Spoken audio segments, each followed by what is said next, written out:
Bonjour à tous et bienvenue dans cette vidéo du syndicat FO Proxyserve. Dans cette vidéo, on va parler de votre temps de travail. On va parler de la négociation que Force Ouvrière réclame depuis 2018 et qui s'est ouverte dernièrement. Nous sommes fiers et heureux de l'ouverture de cette négociation qui est déjà une victoire pour FO Proxyserve. C'est le fruit d'années de réflexion, de concertation, d'efforts et d'actions pour créer un rapport de force favorable à l'intérêt des salariés. Dans cette vidéo, on va parler des enjeux, de la situation actuelle, des conséquences de notre combat sur vos conditions de travail, votre salaire et plus encore sur la société dans son ensemble. Merci de votre attention, nous espérons que cette vidéo vous plaira et nous vous souhaitons un bon visionnage.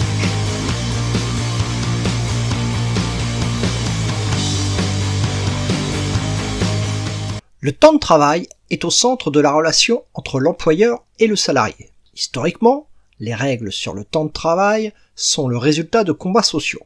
Le temps de travail permet une rémunération du travail au temps passé au service de l'employeur et non à la tâche accomplie.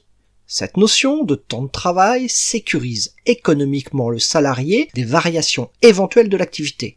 Mais le temps de travail va aussi protéger le salarié car qui dit temps de travail dit limite du temps de travail, donc limite à la subordination. En parlant de temps de travail, on parle donc aussi de la frontière entre la vie privée et professionnelle, on va donc aussi parler de repos, du maximum de temps de travail et des conséquences du travail sur la santé des salariés. Mais plus encore, le temps de travail détermine le salaire. Le salaire détermine les cotisations sociales, c'est-à-dire la solidarité entre les travailleurs. Le temps de travail a donc un impact direct sur la nation dans son ensemble. Le temps de travail détermine les traitements réservés à nos anciens, à nos services de santé et à tous les travailleurs privés d'emploi. C'est donc un sujet politique et syndical, un objet de lutte majeur.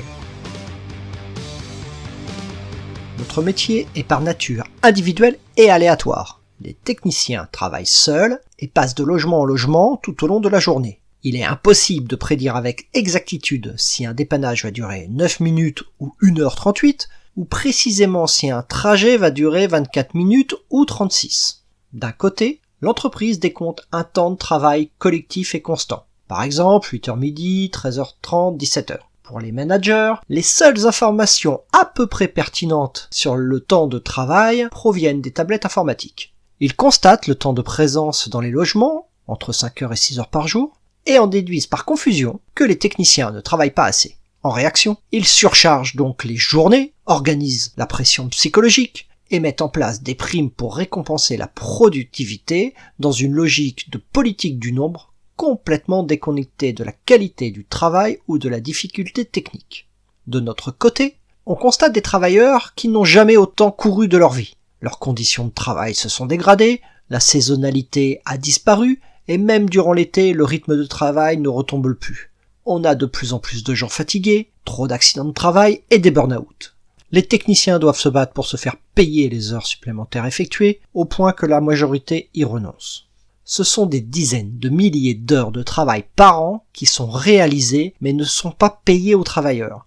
Ce sont des dizaines de milliers d'heures de travail qui échappent à la redistribution entre les travailleurs et les actionnaires. Ce sont des dizaines de milliers d'heures de travail qui échappent à la solidarité nationale. En cette période d'épidémie et au vu de l'état de nos hôpitaux, cela devrait nous interroger. Elle est là la réalité de nos hôpitaux. Il faut donc décompter le temps de travail de façon individuelle et précise. C'est l'objet de notre combat. C'est pour nous une nécessité, mais plus encore, c'est une obligation légale. Donc, la question n'est pas de savoir si cela va se faire, mais quand et comment.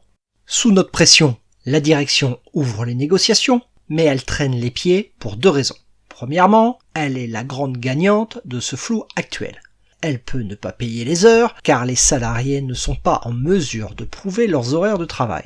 Elle est la seule à pouvoir produire des données, car elle sait accaparer le seul outil de mesure. Quand un technicien râle car il a fini trop tard, qui n'a pas entendu « Oui, mais c'était pour les fois où tu as fini plus tôt », ce flou est aussi entretenu sur toutes les activités masquées. Affichage, temps de trajet, entretien de la voiture, gestion du stock, évacuation des déchets, etc.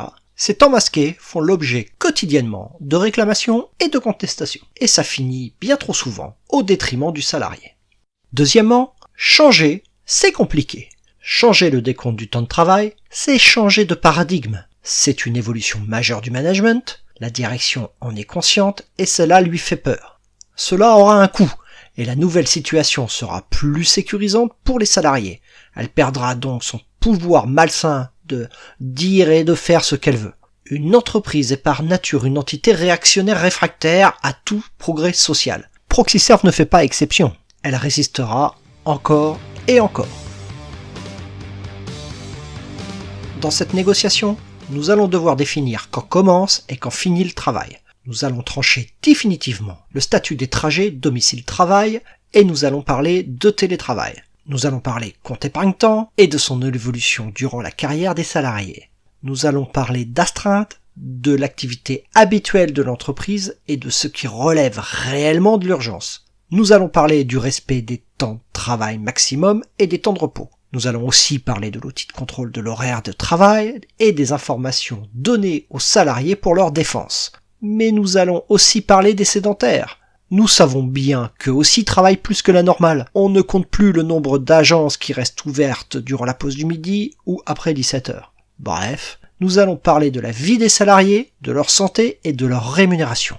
On va pas rentrer dans les détails ici. Peut-être ferons-nous des vidéos par thème si le besoin s'en fait sentir. Vous trouverez sur notre site beaucoup d'informations sur le sujet. Rapprochez-vous de vos représentants force ouvrière si vous avez des suggestions ou des questions. Pour finir cette vidéo, nous allons tout de suite répondre à 2 arguments fallacieux qui sont sortis lors des premières réunions. Ah bah pour contrôler le temps de travail c'est facile, hein. Faut ramener les voitures à l'agence tous les soirs et ça sera la faute de force ouvrière. Et toc. Et toc. Bon, avons-nous vraiment besoin d'expliquer pourquoi ce n'est pas un argument, pourquoi ce n'est pas réalisable, techniquement, socialement et juridiquement? Je ne pense pas. Nous ne croyons pas une seule seconde que cette menace sera mise à exécution. Cet argument ne prouve qu'une seule chose, la détresse de celui qui l'utilise. Oh là là, FO, ils veulent fliquer les salariés. Ah bah bravo, hein. C'est contre nature, hein. Si contrôler c'est fliquer, alors pourquoi pas? Mais ça veut dire qu'actuellement, ils ne sont pas fliqués les salariés? L'entreprise n'exerce aucun contrôle du temps de travail? Les chefs d'équipe ne vérifient-ils pas que les techniciens sont présents à la fin de la journée? N'y a-t-il pas de sanctions disciplinaires? Bien sûr que si. La réalité c'est que Force ouvrière a dû intervenir à plusieurs reprises pour des contrôles au domicile du salarié ou bien pour des licenciements pour non-respect du temps de travail alors que le salarié n'a aucun moyen de se défendre. Le flicage a déjà lieu. Ce que nous voulons, c'est contrôler le contrôle, fliquer le flicage. Et pour finir, ceux qui utilisent ce genre d'argument pensent que le flicage va mettre en évidence que des techniciens ne font pas leurs heures parce que ce sont des grosses feignasses. Et c'est clairement pas notre opinion, bien au contraire. Nous sommes convaincus que ce combat vous sera bénéfique, que vous gagnerez plus et que vous travaillerez moins. Et que Proxiserve sera obligé d'embaucher pour pallier ces dizaines de milliers d'heures de travail dissimulées dont elle bénéficie sans aucune contrepartie actuellement. Merci d'avoir regardé cette vidéo, partagez avec vos collègues, nous avons besoin de vous pour passer ce message. À bientôt et portez-vous bien.